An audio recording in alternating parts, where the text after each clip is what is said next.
that, we need to have you get express consent from any patient that appears in any video or any picture. Now, if it's myself or another one of our team members as employees, you don't need that. But please, if it is a patient, do more than just blur the license plate or have it anonymous. You need the express consent from any patient. Thank you.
Hi everybody, can you hear okay? Let's see if this works. Is this on? There we go. Welcome everybody. We are at Stride here in Jefferson County. I'm really excited to be here with the Stride CEO, Ben Wiederholt, and the Chief Health Officer, who you're going to hear from in a minute, Dr. Savita Jinde. Stride was started in 1989 and really one of the great examples of testing. And what the main message we want to make sure we convey today is that we now have enough testing that if you have symptoms, you can get tested conveniently, near you, free, including here at Stride, which has tested over 10,000 people, and at over 30 community testing sites across the state, many local hospitals. Stride offered their first COVID test in mid-March, and they've continued to work rapidly to scale testing up. As a community health center, they've really gone above and beyond. They were telling me, of the people who got tested here, only a small percentage were actually Stride customers. It's essentially community members who come. There's many who are getting tested even as we speak. And I'm going to get tested in a little bit as well to show people how easy it is. You remember originally when there wasn't enough testing, the message that we said is if you're sick, you just self-isolate. Whether it's COVID or not, you stay at home. That can still be your choice, but we are now encouraging you to get tested to see if it is COVID if you have flu-like symptoms. Now keep in mind that flu is mostly gone from our state, and it's a very low number. Because of the social distancing, there's not as much flu, which means that if you have those flu-like symptoms, there's certainly a higher chance that it might be COVID-19 relative to the flu or something else, because all those other conditions have decreased significantly because of your success in social distancing. We wanted to highlight one of the leaders in innovation in testing here today. You know, scaling up testing and monitoring is one of the key components of making sure that safer at home works in Colorado, right? The 4 key components: protecting our most vulnerable, the ongoing social distancing, wearing masks, and testing and tracing. Those are the 4 factors that are absolutely critical to our success in containing this pandemic, saving lives, and moving towards a normal economic activity and normal social activity in the months ahead. On April 29th, we gave an extensive briefing on testing capacity, and we set some benchmarks. We said that our goal was by mid-May to be able to test anybody who's symptomatic, and I'm glad to say we've reached that milestone. We are now testing in Colorado everybody who's asymptomatic who wants to get tested. It's free, there's no out-of-pocket, and whether you have insurance or not. And we encourage people who have COVID-19 symptoms to go ahead and go get tested. We make it easy, and it's available near you, and we've reached that goal. If you take anything away from today's briefing, it's this: if you have symptoms of COVID-19, consult your medical provider and get tested. Now, if you have a doctor, that's the most common route to getting tested, your doctor, your hospital. If you don't have one, if you don't have a medical home, if you're not insured, or even if you do have a doctor but can't reach them, all of the 32 free testing clinics across the state, including Stride, are a very easy way to do that. In addition to people who have symptoms, we also encourage other folks to get tested. If you're a healthcare worker, a first responder, an essential worker who interacts with the public, you're also welcome to get tested. So symptomatic folks, of course, we encourage you to get tested. You don't have to. You can self-isolate at home till you recover and have no symptoms for 5 or 6 days and then go out. But we do encourage you to get tested. And if you're an essential worker with regular contact with the public, particularly contact with the most vulnerable, we encourage you to get tested. As I said before, we want to get to the place where we're doing 8,500 to 10,000 tests a day. Last week we had a day where we tested close to 5,000. Between the state lab and the great efforts and our partners, we can process up to 10,000 a day. I'm really proud of our testing team. It's been an all hands on deck effort. And now that you can get testing, you really should get tested if you have fever, dry cough, shortness of breath. Those are the main symptoms, loss of taste or smell. Those are the main symptoms that we're seeing in COVID-19 patients. The common cold is a little bit different. It often leads to congestion, stuffy, runny nose. That can occur with COVID, but that's not the most common presentation of COVID. Stuffy head colds and being congested is much more likely to be a cold. COVID-19 is more likely to be respiratory, cough, shortness of breath, fever. But it can show those other symptoms as well. But getting tested is a real important part of our process of making progress against this virus, and we can now offer testing to everybody who's symptomatic in our state due to the hard work of medical professionals, the state, our partnership with private suppliers in Korea and elsewhere, our partnership with the federal government. And I want to make sure people know that testing is widely available. You can find out the 32 community testing sites at covid19.colorado.gov. Scroll down to the testing site. There's an interactive map. We're adding more on a regular basis, so there's one near you. And of course, at healthcare providers like Stride, where we are today, Children's Hospital, UC Health, Centura, Denver Health, National Jewish, Kaiser, and many other private providers. So if you are a customer at one of those facilities, if you have Kaiser, contact them. If for some reason you can't get it through them, come to one of the free community testing sites. In the last 7 days, the state lab has sent out 25,000 swabs, hundreds of masks and gowns and gloves. You can go to covid19.colorado.gov and click on Find a Community Testing Site to find the site near you. We also have specialized testing sites with the Colorado National Guard at senior facilities. These are not for the general public. They're in addition to that. These are for people who work at the senior facilities. We've started with some of the largest, worked our way down. I've heard over email from several senior friends who live in facilities where the staff has been tested. Asymptomatic folks are tested. Anybody who tests positive, removed from the workforce to prevent infections at those facilities. There are also other private sector testing partners. Kroger's has run sites in Denver and Boulder and Greeley. Walmart is setting up 4 sites: Greeley, Fort Morgan, Aurora, and Westminster. We really want to make this as convenient as possible. And whether you have Medicaid or Medicare or private insurance or no health care insurance, cost is not a barrier.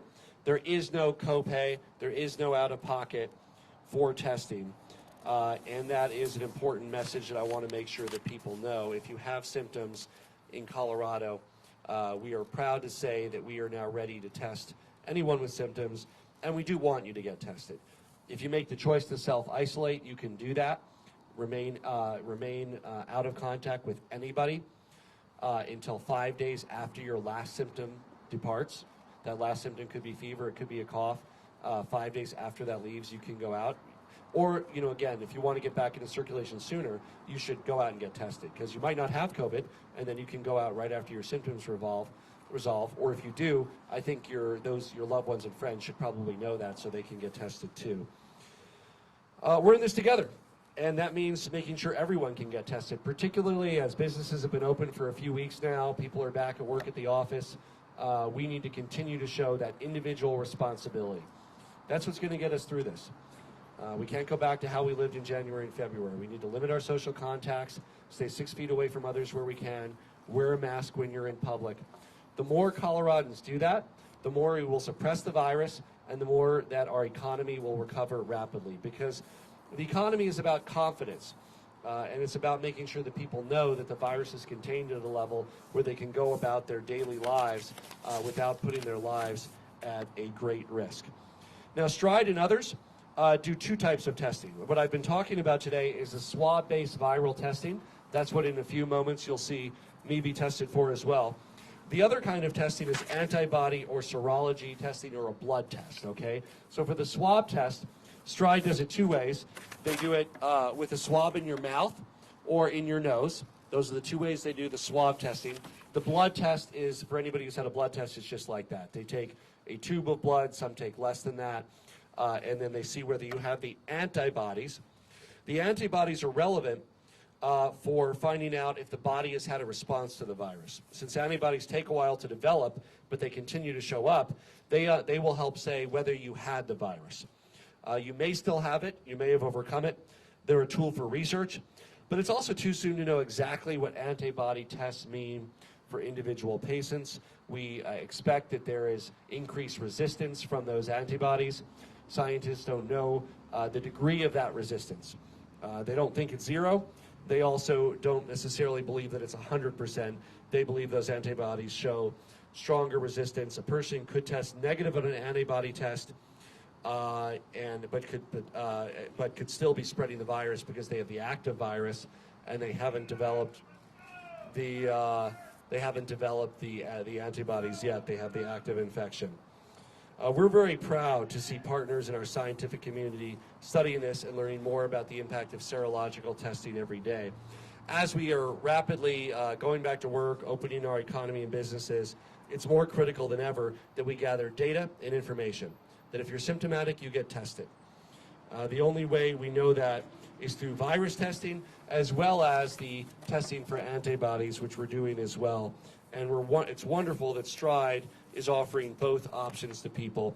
And right now, we're really focused on getting as many nasal swab tests done as we can. both for asymptomatic folks who work at senior facilities, that are members of the essential workforce, that are healthcare professionals, that are first responders, but also for anybody, any member of the general public that exhibits coronavirus-like symptoms. So if you have symptoms, go ahead and get tested. You can use the online symptom tracker at covid19.colorado.gov. That'll help the state and public health response. And if you're positive, or if you're symptomatic and not sure if you're positive, make sure you isolate yourself to stop the spread of the virus. Now I want to introduce Dr. Savita Jinde, the Chief Medical Officer of Stride.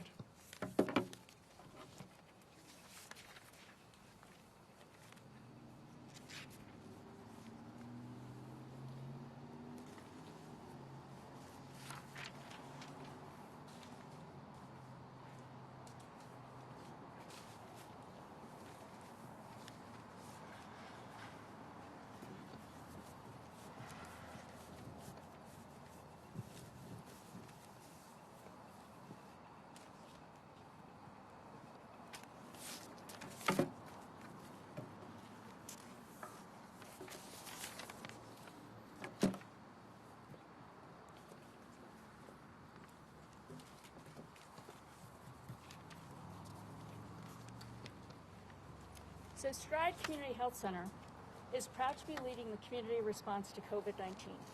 Since early March, Stride's team has been working tirelessly on the front lines, keeping people safe and finding ways to continue to provide accessible services and care to anyone who needs it, related to COVID or not. We've been closely monitoring the CDC and the Colorado Department of Public Health's guidelines and recommendations to inform Stride's protocols for care, as well as the information and education that we provide to our patients. Since the outbreak of COVID-19, Stride has provided testing at multiple locations, including 2 public testing sites and a mobile team that has provided testing as far away as Park County. With the state's leadership in its push for testing, in alignment with our own efforts, we have completed roughly 10,000 swab tests and are seeing a 21% rate, a positive rate with the swab diagnostic test. On April 27th, Stride added the Quest IgG antibody test to its menu of services and has provided almost 2,000 serology tests to date. We're finding that serology tests are positive for antibodies in about 9% of patients tested. Stride is doing everything possible to enable patients to maintain social distancing and to remain at home whenever possible. Providing care remotely through telehealth has been key in this, and Stride has been able to address medical, dental, and behavioral health needs via our telehealth program. Additionally, Stride is actively supporting recently hospitalized patients with COVID. We are seeing individuals who have been released from an area hospital who are COVID positive and who need follow-up care, though they have not yet met criteria to be removed from isolation. In response, Stride opened 2 COVID positive pods. The Stride COVID pods are designated in areas that are isolated from our clinics. They allow hospitals to be freed up to focus on the patients who really need them. And the location of our pods are strategic in reducing exposure to our staff and our patients, while being able to care for our COVID positive patients as well. The resounding feedback that we have received from people coming through our testing locations is appreciation and support for the work Stride is doing, of course in parallel to the leadership of our state. We've heard patients say things such as, "Everyone was welcoming. The process was simple. I'm so relieved." Another patient said, "I couldn't believe how fast testing was. It was very well organized. I would recommend anyone coming to get tested here." And then another patient said, "The Stride staff was extremely professional, well protected, and very informative. I cannot thank you enough for helping me to get this test." Patients are grateful for not only the opportunity to get tested, but for our follow-up and guidance on continued use of masks, on assistance in figuring out how long to stay isolated, and our help explaining the most up-to-date guidelines and recommendations. So we encourage anyone interested in getting tested or for information about our services to check out our website at stridechc.org. Thank you.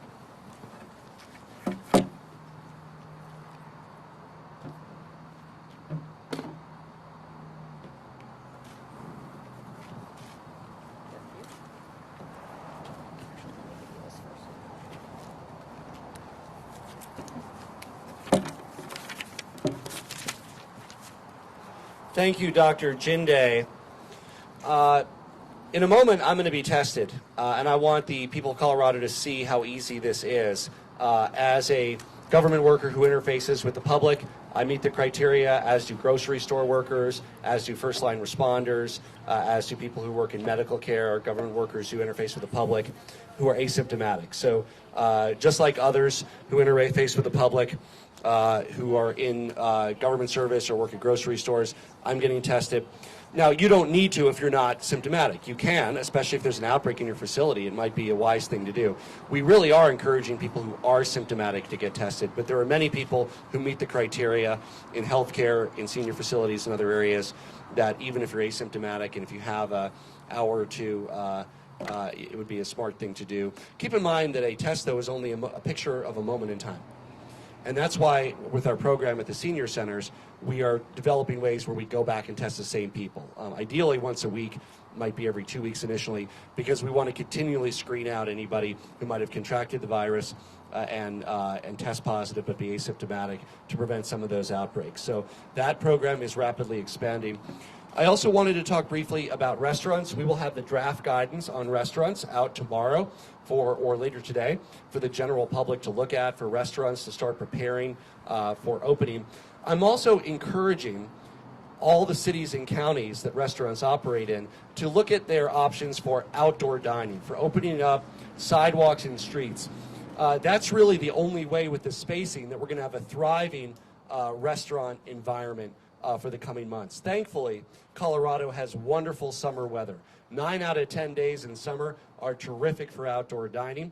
With the reduced dining capacity in the actual facility because of the way the airflow works and how contagious it is, the way that restaurants can get to 100% capacity, even 150%, is by spreading out in their parking lot, their streets, the sidewalk. So I really encourage every municipality, every city to have that discussion with their restaurants. The state is going to waive every rule and regulation we can, including, like serving beer and wine on streets, anything else that gets in the way of restaurants doing that. But of course, it is the cities that control those. So I hope every city is thoughtfully doing this. If cities value having restaurants and keeping them in business as part of their quality of life, it's really important that they open their sidewalks, parking lots, and or streets in the next few weeks to have that capacity, because restaurants simply can't stay in business at a quarter or half capacity. So those guidelines will be out in the next day. Those are the draft guidelines. We are expecting comments from restaurants, from cities, from customers. We are still looking at the May 25th date for the final call. But whatever that date is of when they go live, these are going to be the way that restaurants can offer in a safer way that inspires consumer confidence, that you know that you can go out to a restaurant without a major increase in your likelihood of infection in a reasonably safe way. That answer is going to be outside. The data all from the health side shows the major difference in internal recirculating airflow in an enclosed environment and being safer outside, like you are all today. Those who are here are outside, and we are significantly safer if you're 6 feet apart from somebody outside than if you're 6 feet apart from somebody in a smaller area with limited airflow.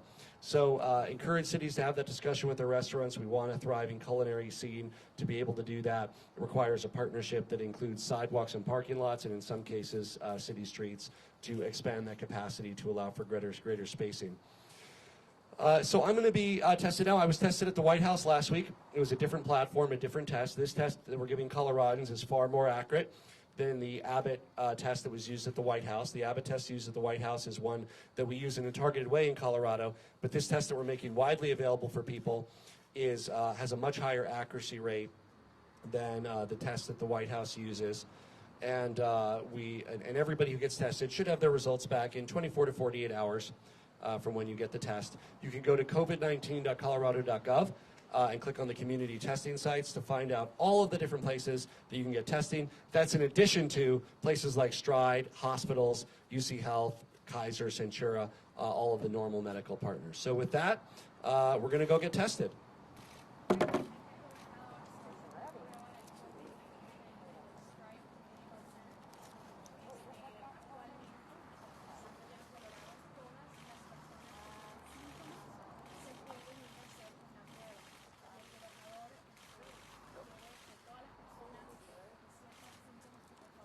right? That's it. Very simple. Takes 10 seconds. Feels like, feels like a little tickle. And if you have symptoms, we want you to get tested. And if you've been an essential worker contacting the public, first responder, government worker, works in a grocery store, you can also come in and get tested. And we might be able to identify outbreaks earlier and prevent them from getting worse. So thank you so much for that test. And we'll look forward to getting the results. Thank you. So with that, we'll open it up to questions. We'll start with the people here. Governor, you mentioned that the draft outline for restaurants reopening is coming. Yeah.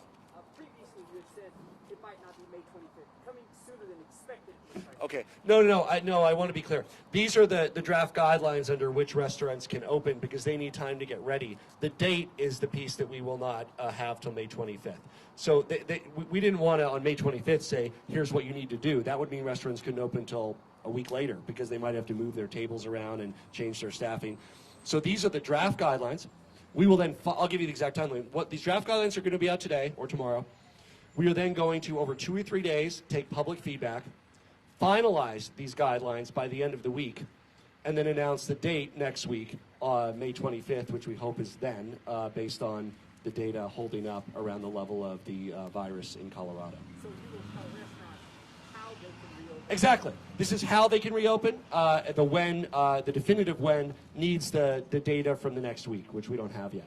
So, but that's very important because you can't just tell restaurants how to open, and by the way, it's tomorrow, because none of them can actually open. They need a week or so, is what they've told us, to get ready. And so the how will be out by Friday. The draft is out today. It could change a little bit based on input, but the public health side is very strong and it looks good. I'm sure we'll get a lot of good input from restaurants and from customers about what we can do to inspire confidence. The key pathway for restaurants to be able to reach 100% or greater capacity involves the use of our beautiful outdoors in the evenings and during lunchtime. And that includes, already they have patios, but that includes sidewalks and parking lots. And then when cities can cooperate with them, they might be able to use parking or city streets as well. Governor, you previously said that we had all this testing capacity. The issue was the reagents. Yeah. To what extent has that issue been resolved? Yeah, so we now have enough, which is why we're highlighting testing today, to test anybody in Colorado who's symptomatic. And so as well as people who are public-facing government workers, grocery store workers, first responders that are asymptomatic. So we have reached that threshold. That was our goal by mid-May. We're there. And so our message has changed. Last month, the message was, if you're sick, self-isolate unless you need medical attention. Now it is, if you have symptoms, you should. You don't have to. You should get tested to see if it's COVID-19 or something else, if you have flu-like symptoms. If you choose to self-isolate, you can do that. But it's better for all of us, from information, for science, for containing the virus, if you go to a convenient testing center near you and get a free test. Governor, the executive order you should speak at the start to get some blowback. The folks who are behind the 22-week abortion bans accuse you of leaving them out for political motivations. They're in a secure period. They're only ballot initiative and can't really benefit from this. And then also you're facing some lawsuits. One was announced according to the Colorado Insurance Ban. I'm wondering, respond to those accusations and the lawsuits. Yeah, so look, access to our ballot, while it's inconvenient for office holders, because as governor, I don't like many of these initiatives.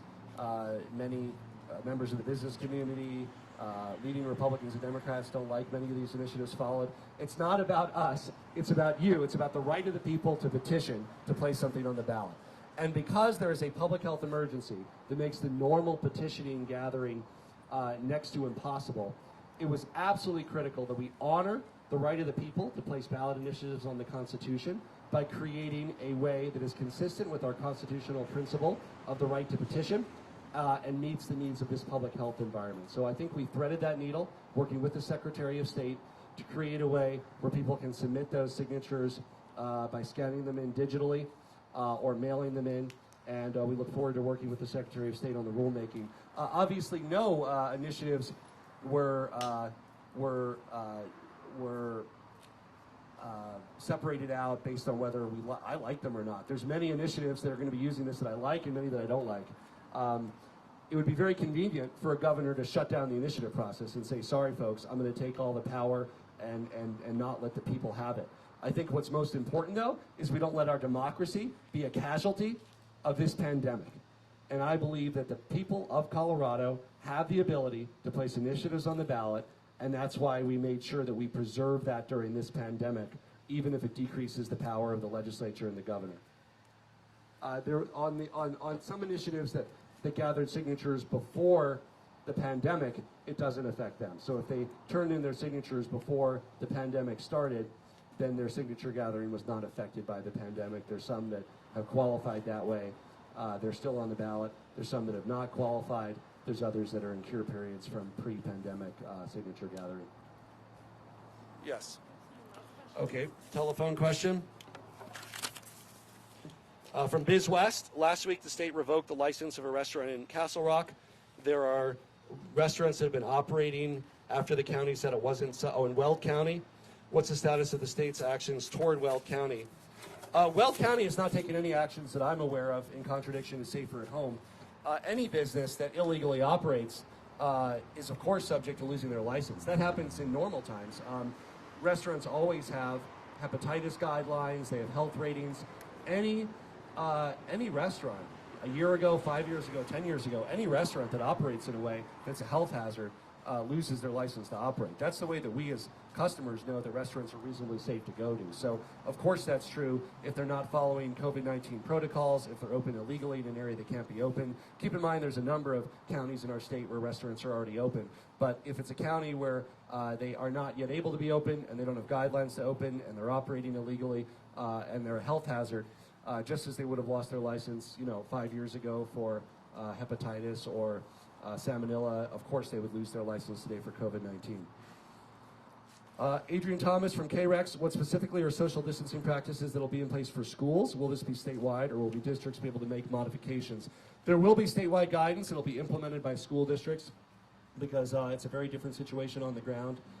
Essentially, school districts are looking at ways that they can have their large congregations like lunch and passing times at different times for different classes. So the kids are mostly with the people in their class for most of the day. And then the classrooms themselves will be configured in a way to maximize social distancing to keep everybody as safe as possible. So we're working closely with the school districts, with the Department of Education, and with health officials on those protocols for school districts. And they will be out plenty of time ahead of the school year starting so districts can get ready. Just as with restaurants, we're going to have those out by Friday so that they can get ready for when they reopen. School districts will be out the next few weeks so they have plenty of time before they go back in August to get ready. Ed C. Lover, can you provide clarity on when you will make a decision around restaurants May 25th? And next question from here. Yes. Governor, so last week you started reporting deaths in two different ways. Can you clarify how you're identifying deaths among people with COVID-19 if COVID-19 is not on the death certificate? Yeah, then they're in that higher figure if it's not on the death certificate. If it's on the death certificate from a coroner or attending physician, they are in the confirmed cause of death, COVID-19 category, 890 or so right now. If COVID is a contributing factor, but it's not the factor on the death certificate, then it's listed in the died with COVID category, 1,200. It's probably somewhere in between. It all depends on what you're trying to interpret for people. Are you saying people that have absolutely, by certification of a medical professional, died from COVID? That's the 890 number.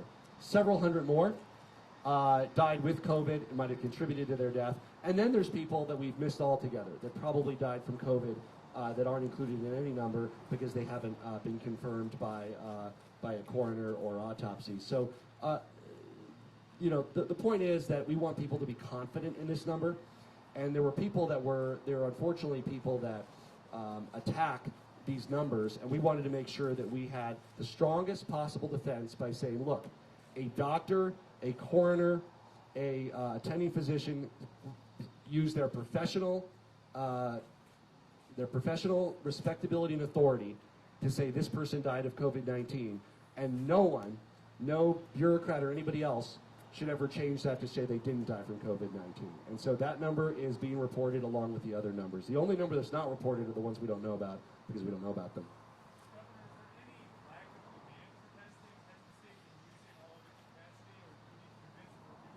Yeah, we can test more because we've been advising people that that they should stay at home and self-isolate if they have symptoms. That's what we're changing today.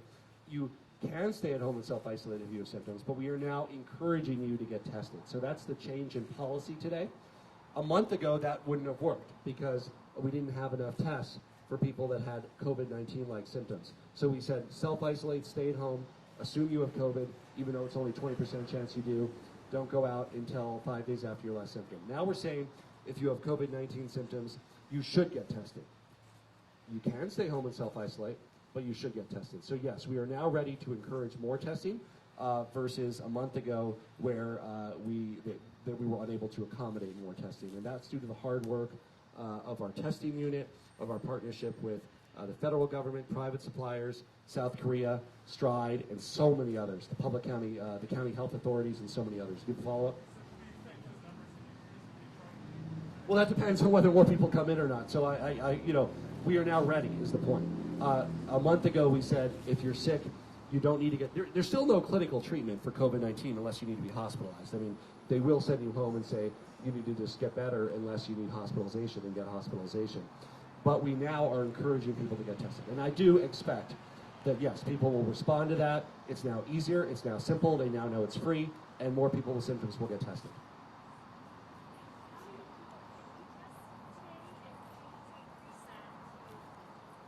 We have enough testing to test everybody who's symptomatic in our state, along with some of the essential government workers and first responders that may have been exposed. So we have that today. Well, we have the ability to process over 10,000 tests a day in Colorado. And the highest day we had was about 4,500 so far. Governor, next week the General Assembly returns. I've seen a draft of a reinsurance bill that I'm told that you are in favor of. Can you talk about that? Yeah, I can't comment on what draft you might have seen. I don't know if it's one that I saw, but reinsurance is critical. We have to make sure, especially with a higher unemployment rate, with less people having employer-backed health care next year, we have to make sure that we're saving people money in the individual market for health care, in the exchange. People can't lose their health care because rates go up. Reinsurance is absolutely a critical piece of that. Reduce rates statewide by about 20%. We absolutely need to maintain that. Governor, do you support extending the program another 5 years as is indicated in this draft bill? I'm supportive of extending it. I don't know the exact timeline. We will likely need reinsurance until there's another round of federal health care reforms that shore up the exchanges. So if Congress were to act with a new president and a new Congress in 2 years, it went live in 3 years, it's possible we could pivot towards a more competitive direction sooner. But I think it's reasonable to do it for 5 years. We can always change it to reflect any federal changes if that needs to occur.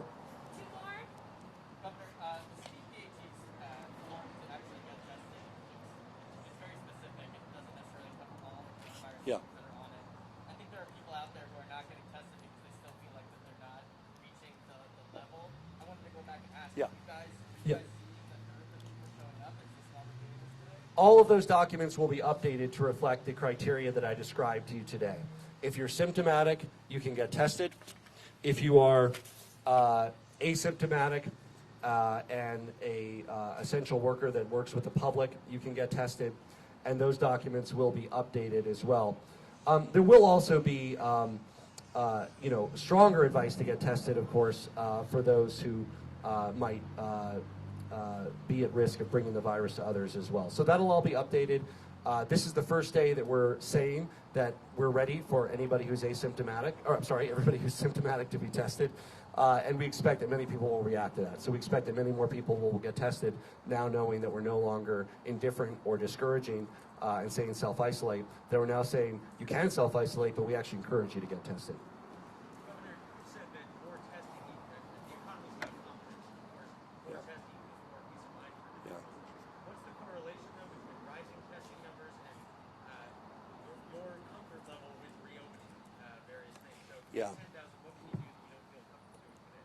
So first of all, and we should all be with more testing, the number of positive cases will go up. So I want to make sure people know that. It's likely that the positivity rate, as we broaden the testing, might continue to go down, but we will certainly pick up cases that we have missed under the prior testing criteria. So the positive identification of cases will go up. That doesn't mean more people have coronavirus. It means we're catching a higher percentage of the people that have coronavirus with a confirmed test result. And yes, the testing and tracing, and we will have, I think we've given you a limited update on tracing and quarantine. We'll have a more extensive one soon. But that's the whole process where it's not just the testing. It's then about making sure that a county health official or other talks to you, finds out who you might have been in contact with, make sure that they then isolate or go in for testing themselves, even if they're asymptomatic. So that piece that follows it is really one of the key 4 pieces to how we contain this thing, rapidly open the economy, and get back to normal. The other pieces continue to protect the most vulnerable in senior housing facilities, nursing homes, wearing masks in public. There's no substitute for that because many people who have it are asymptomatic, won't be tested, don't have no reason to think they might have it. A mask will prevent it from being spread. And then continuing the social distancing, meaning staying 6 feet apart from others where we can, groups of 10 or less. All of those things are absolutely critical. But the testing and tracing is one of the 4 legs of that stool. Governor, regarding hospitals, how long do you think they should maintain a high alert status to receive like a surge of COVID patients? And what about the overflow facilities that have been set up around the state to handle COVID cases? Hospitals still have many COVID patients, thankfully. Thankfully, they have less than they do 2 weeks ago. It all depends on the behavior of the people of Colorado. If people stop engaging in social distancing and stop wearing masks, we're going to go back to worse than we were at the height of it in March and April. There's no question. The virus is here. It's in our community. We have community spread. If people give up on social distancing and stop wearing masks, the hospitals will be flooded, and we will need the additional facilities that we have at the convention center at the ranch. But I'm an optimist, and I strongly believe that Coloradans are being responsible. I see it every day. Coloradans are making good choices in their lives to reduce the number of social interactions, to wear masks when they're in public and going shopping, and to be 6 feet from others when they can. And because of that, I'm still very optimistic that we'll never need to use the additional facilities at the convention center or the ranch. And how long are you asking Coloradans to continue wearing masks? Well, that's certainly where we need to for now. So, I mean, there's no end date because we don't know what that end date is. Masks are a minor inconvenience for the ability to have more freedom and participate more widely in society and have an open economy. So, you know, again, they're encouraged. People that work in stores have to wear them when they interface with the public for their safety as well as yours.